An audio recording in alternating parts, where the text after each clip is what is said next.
मनीगाछी प्रखंड के बलौर पंचायत अंतर्गत फकीरना गांव में महाशिवरात्रि को लेकर निकाली गई भव्य कलश यात्रा। 108 कुमारी कन्याओं ने भरा कलश।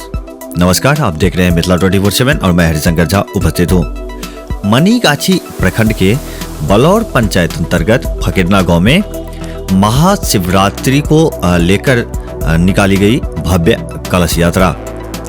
108 कुमारी कन्याओं ने कलश भरा है। कलश यात्रा गांव के विभिन्न मार्गों से होते हुए शिव शक्ति मंदिर के प्रांगण तक पहुंची। महाशिवरात्रि के अवसर पर पूरे क्षेत्र में भक्ति का माहौल है।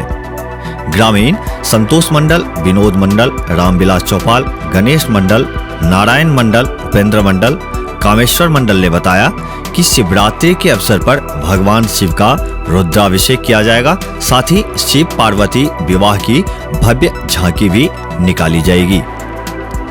इस आयोजन को सफल बनाने के लिए सभी ग्रामीण पूरे मनोयोग से लगे हुए हैं। क्षेत्र भर के और भी ताजा अपडेट के लिए मिथिला 24/7 चैनल को सब्सक्राइब करना बिल्कुल ना भूलें। अभी के लिए मैं हरिशंकर झा आप सबसे विदा चाहता हूँ। धन्यवाद।